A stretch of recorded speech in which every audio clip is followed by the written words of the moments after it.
Pare-brise de nos voitures, des myriades de petites bêtes. Elles étaient rampantes, volantes, souvent un peu étranges.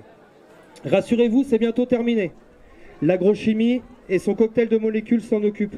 3 néonicotinoïdes disparaissent, d'autres arrivent. Depuis 30, 40, peut-être 50 ans, un poison en chasse un autre.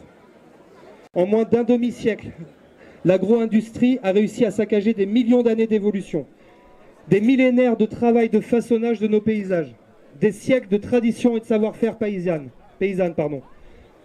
Parce que l'apiculture, que je me plais à appeler les paysans du ciel, parce que l'ostréiculture et tous les paysans de la mer, parce que l'élevage plein air, les petites fermes maraîchères, l'artisanat, parce que les paysans laitiers, transformateurs, fromagers, boulangers, galettiers, tout ce que vous voulez, tous ces gens-là, tous ces paysans, ils valent au moins autant que les acteurs du monde agricole intensif.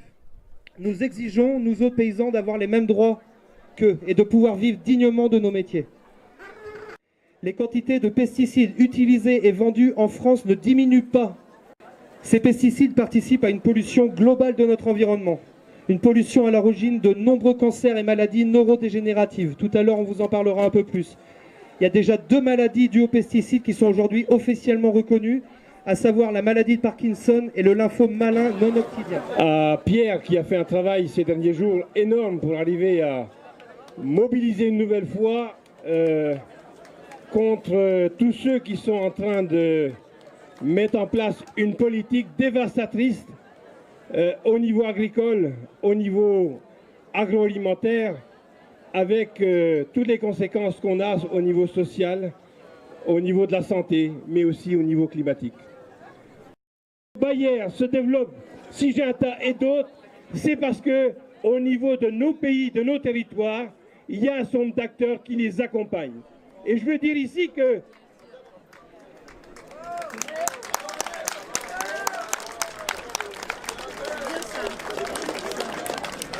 tant pis, je vais le dire. À Lorient, devant l'hôtel de ville, lorsque le président du conseil régional, en fin 2015, a confié le secteur agricole et agroalimentaire en Bretagne à la FNSEA, il accompagne la politique des Monsanto et Bayer, il faut le dire.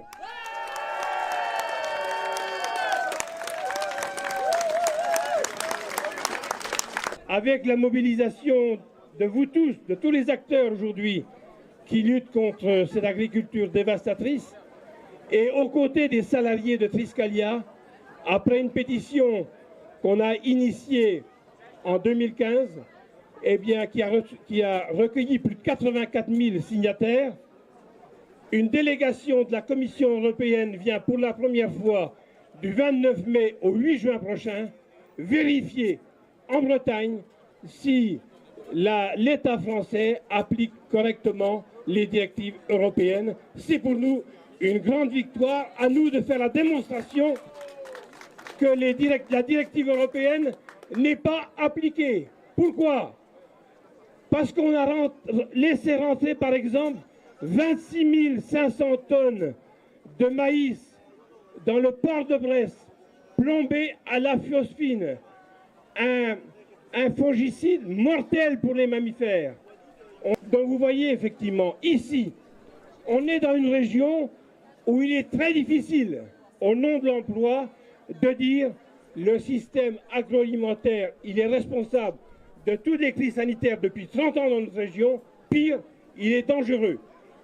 On a plein de jeunes en Bretagne et ailleurs qui veulent s'installer en agriculture, c'est des systèmes différents, qui veulent bousculer les choses, qui veulent vraiment faire une agriculture de qualité. Et là, il faut effectivement que les parlementaires qui sont ici, que j'ai croisés tout à l'heure, eh bien, sachent que la loi sur l'alimentation qui arrive à l'Assemblée nationale la semaine prochaine et au Sénat ensuite, si elle reste dans l'État, et c'est une coquille vide qui ne permet pas de tracer vraiment une alimentation de qualité et de dire demain, on a besoin d'une politique agricole qui soit au service de l'alimentation et non au service des multinationales. Merci.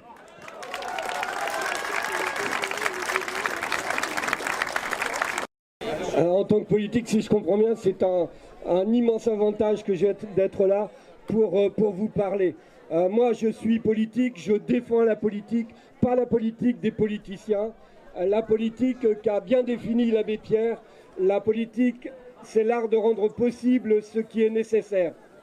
Et là, ce qui est nécessaire est de plus en plus lisible. Alors, c'était jusque-là la marche contre Monsanto. Elle devient la marche contre Bayer-Monsanto parce qu'ils se fédèrent pour être plus forts encore. À nous de nous fédérer pour être plus forts encore. Le monde politique, tout seul, il ne va pas se bouger. Le monde politique va se bouger sous la pression populaire des citoyennes et citoyens mobilisés en France comme ailleurs. Il se trouve qu'en janvier, j'étais à la grosse manifestation contre Monsanto en Allemagne, à Berlin, 30 000 personnes. Ce sont les mêmes que nous. Ça me faisait vibrer que de leur parler. Et eux disent qu'il faut véritablement qu'on fédère nos deux opinions publiques pour se bagarrer dans le même sens contre le gros lobbying. Et derrière la France et l'Allemagne, c'est l'ensemble des pays européens. Mais ça ne suffit pas, on parle de l'Amérique. Il y a aussi une opinion publique américaine que l'on entend peu, qui sont sur les mêmes lignes.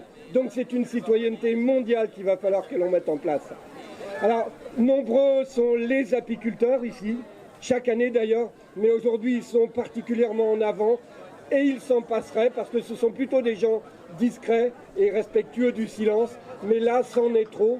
Alors on était une initiative bretonne autour de José Nadan, cette marche silencieuse avec ce convoi mortuaire qui a fait que vous avez pu, j'y étais, être entendu ou du moins être écouté par les représentants des ministères de l'Agriculture et de l'Environnement On a écouté, oui, entendu aux réponses du ministre de l'Agriculture la semaine dernière. On peut dire que vous n'avez pas été du tout entendu. Il y a un mois, Nicolas Hulot déclarait « mais tout le monde s'en fout » quand il constatait la chute de biodiversité sur des bases scientifiques.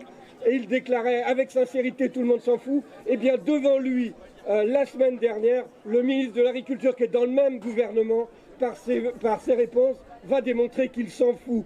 Et ça, c'est pas acceptable. Avec le monde des apiculteurs, mais avec le monde des citoyennes et citoyens, on va se bouger pour faire bouger les choses, parce que c'est une absolue nécessité. On nous dit qu'il faut des études, mais les études, elles sont déjà menées et la biodiversité n'attend pas, les abeilles n'attendent pas pour crever. Alors il faut qu'on leur sauve la vie, et si on sauve leur vie, on va sauver notre vie. Dans la manif, il y a beaucoup de gamins et de jeunes dans la manif.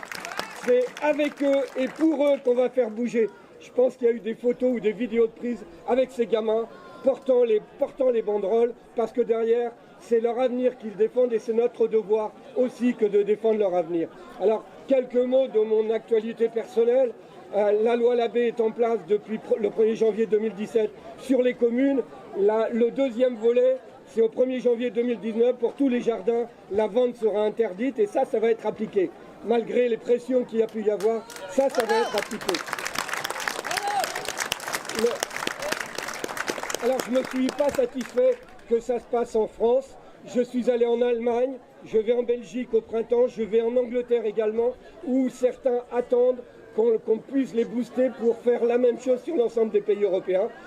Voilà l'ambition. Je tiens à le dire aussi, la symbolique de l'Orient, la porte d'entrée, le port d'entrée du soja transgénique sud-américain. Alors le soja, mais à 80% transgénique. Et pourquoi il est transgénique? C'est pour que là-bas, on puisse l'inonder de Roundup, de telle sorte que lui, il ne crève pas, mais tout ce qui est autour crève. C'est abominable, c'est scandaleux, et c'est un problème mondial, parce que derrière, c'est les paysans sud-américains qui en sont victimes, c'est la forêt primaire, donc les peuples primaires qui en sont victimes. Vu d'ici, c'est inacceptable, et il est hors de question qu'on continue de cautionner cela en se taisant. Merci, bonne journée. Gilles Lagneau, président de l'Union nationale de l'apiculture française. Oui, cette année, c'est vrai, cette manifestation revêt un caractère particulier. Comme l'a dit Joël, les apiculteurs habituellement très discrets, ces derniers temps se sont fait entendre. C'est vrai qu'un vrai drame se joue en ce moment. Vous avez tous eu quand même connaissance que des milliers et des dizaines de milliers de ruches meurent. Mais sans abeilles, c'est la vie qui est menacée aujourd'hui. Et là, c'est grave. Aujourd'hui, je dirais même, il ne s'agit pas de sauver les abeilles, il faut aussi sauver les apiculteurs. Parce que sans apiculteurs, vous n'avez plus d'abeilles. Tanto de putain de bailleurs dans mon corps. Aujourd'hui, je me bats et s'il faut se battre demain, eh ben, je veux qu'on puisse se battre tous ensemble. Je trouve ça magnifique. On est tous ici, on a tous des valeurs différentes, des origines différentes, qu'on soit jeune, qu'on soit plus vieux. On vient tous d'un monde différent et pourtant on est là tous ensemble pour se battre contre les mêmes organismes. Alors aujourd'hui, moi je vous le dis, merde pour demain et bon courage et belle journée à tous.